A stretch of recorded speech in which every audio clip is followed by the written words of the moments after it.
Some of the biggest walking red flag MMCs come from these books, and they're just fun, okay?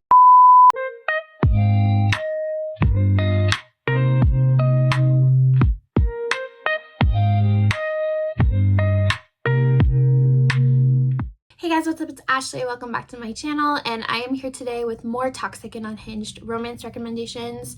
I had a lot of fun doing this video last year, and I had a lot of people ask me to do another one, and let's face it, toxic, unhinged romances, they are fun to read. Some of the biggest walking red flag MMCs come from these books, and they're just fun, okay? It's things you should not root for in real life, but they help with slumps, and I don't know, like I said, they're just fun to read. So I put together about 5 or 6 books on this list, so without further ado, here are those recommendations. The first book that I have is Debt by Nina G. Jones. Definitely look up your trigger warnings with this book. I think it goes without saying, look up your trigger warnings with pretty much every book on this list, but this one is pretty dark and it does have a wild ride to it. So our book is going to start off with our female main character, Mia, and after talking to her best friend, she learns that her best friend had set herself up for a rape date fantasy through an app, and Mia wants to try this too, just to try some new spice and things in her life. And so through this app, she's able to set up a time frame for a mystery guy to come and enact this fantasy with her picking a safe word and everything like that. So one evening, a mystery man comes, fulfills this fantasy, leaving her wanting more, and then he leaves. Well, then what ends up happening, like the next night or a few nights later, another man comes enacting this fantasy, and she's really scared of what's going on, and so she yells the safe word, and the guy's like, oh, okay, I'm sorry, I'm leaving. And so this instantly tells her that the guy that she hooked up with, like the night before, a few days before, was not on the app. Like, he was not signed up for this. And that is the start of the story. So this is going to take you through a wild ride. We have our main characters, Mia, and our male main character is Tax. And Tax is called Tax because he literally is going through his adult life collecting debts of all of the people that have wronged him in his life. And you're going to find out that Mia is one of those people, and he is not going to stop until he gets that debt that is owed to him.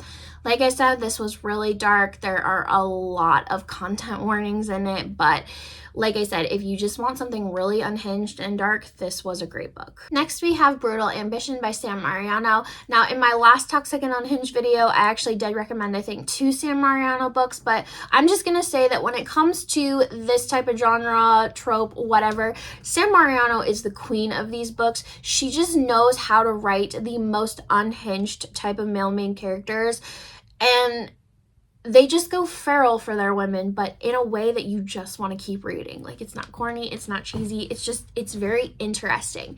So Brutal Ambition, we have Killian and Bryn as our main characters. The story is actually going to start off on Halloween, so it's kind of actually perfect for this time of year. So at the very beginning of this story, Bryn is invited to a Halloween party from a guy at her college that's been flirting with her, everything like that. He even tells her what type of costume to wear, like thinking they're going to be a couple's costume.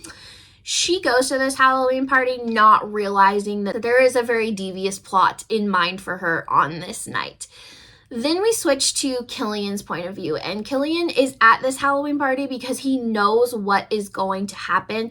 Basically, there is a group of guys at this Halloween party, and they are trying to create their own secret society. Killian is part of an actual secret society at this college, and these other group of guys, they didn't get in, and they want to create their own secret society. Well, in order to do that, they are trying to mock a ritual that was done a long time ago with the actual secret society, and in doing so, it's sacrificing a virgin in pure white. And so the guy that Bryn had been flirting with is one of these guys, and so he tricks her and gets her to this party, and Killian is there because he knows what's going to happen, and he's trying to stop it before it does. Well, he sees Bryn at this party. He sees her going down to the basement. He ends up saving her, and then he just becomes really, really, really enthralled with her. He ends up taking her back to his place, and the story is going to go from there. And like I said, it's just great for this type of year. We have a secret society whole thing going on. It's just fun. Like I said, Sam writes great unhinged male heroes. So if you want a good fun time for Halloween, go try this one. Then I have The Catcher by Kate Raven. This reads more like a novella, but it is longer. It's like 170 pages. So I'm going to include it as a full-length novel just because it was quick, easy, but you still had more depth to it than you would get in a novella. This is a dark bully baseball romance, I guess. And so our female main character, Emery's, she's like a PR person, and so she is brought into this professional baseball team to help clean up the catcher Tanner's reputation. He has a horrible reputation. He is an asshole.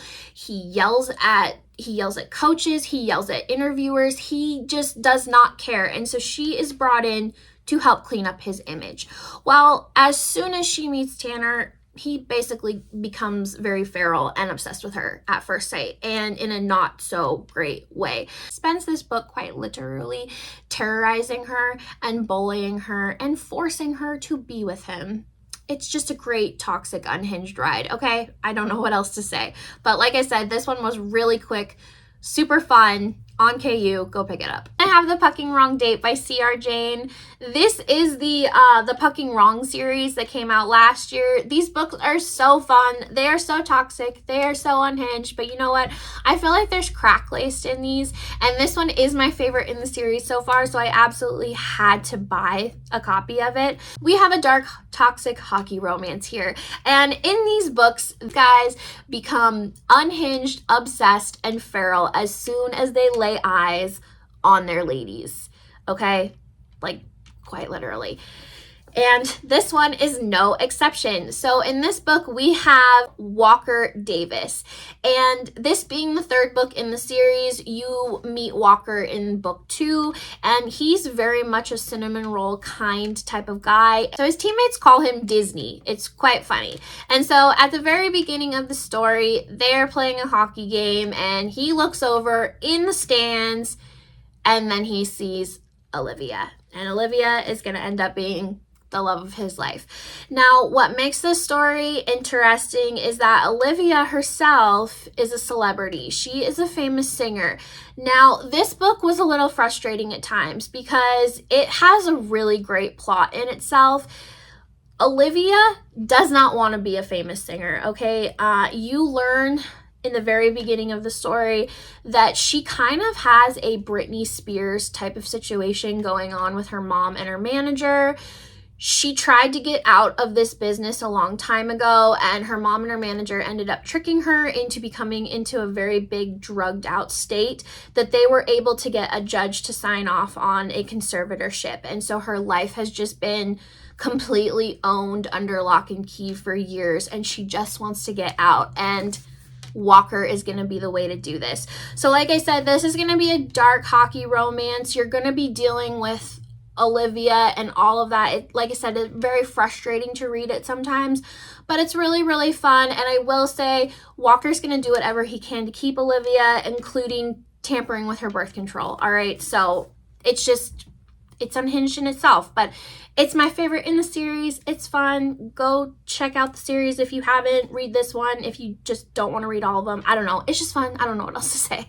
Then we have Head in the Game by Rebecca Rathe. Oh my gosh, I butcher this name every time I say it, and I'm so sorry. But this is an MM college football romance. I read this in February. I still think about this book. I think it might be my favorite MM book that I have read. So this is going to be an age gap football college romance between the coach and a player, and it was just chef's kiss. All right, so we have our coach Bryant, and we have our player Jack, and Bryant ends up recruiting Jack to transfer to the college just because like they're needing to turn their program around or whatever. And so he brings Jack into the fold. Jack himself is a very cocky type of player, and he kind of needs an attitude adjustment.